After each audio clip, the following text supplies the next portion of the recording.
A judge will allow a Tewksbury mother accused of killing her 3 young children to appear in court via Zoom. This is new video of Lindsay Clancy during a hearing in the last 30 minutes. She was supposed to appear in court for the first time in person tomorrow. Clancy was left paralyzed following a suicide attempt after she allegedly killed her 3 young children.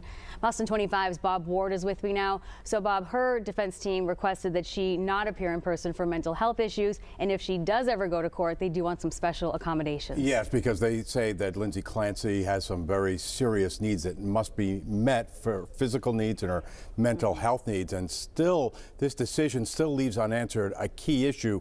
How will Lindsay Clancy get to court for her own trial? That's set to begin this summer. Now, that's usually the job of sheriffs, but this case is unique with its own set of complex issues. Ms. Clancy will be haved into the Plymouth location. Until now, this is the only way we've seen Lindsay Clancy, over video streams from Tewksbury Hospital, where she's been held since the murders of her 3 young children 3 years ago. But in court right now, a battle over her transportation.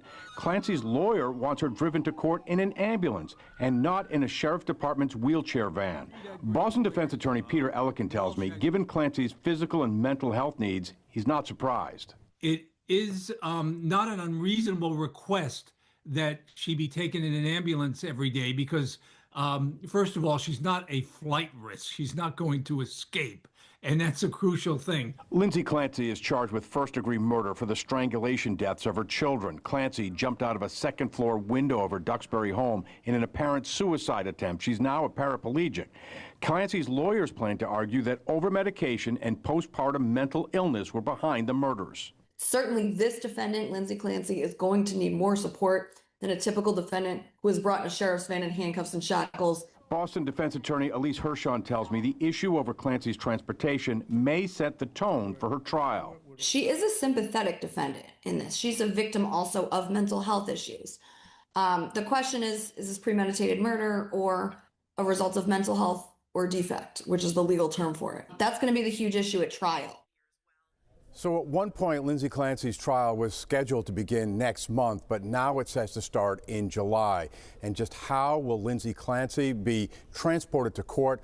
Well, Carrie, that remains unclear. And Bob, every time we report on this story, the only word that comes to my mind is tragedy. Tragedy for this entire family. Yeah, this issue, this case is going to bring up an awful lot of uncomfortable issues that are going to be widely discussed as this case moves forward, but she will have to be very important issues, but she will have to be in court for her trial. Yeah. So there's going to have to be a decision at some point what kind of accommodation is going to be made for Lindsay Clancy. Okay.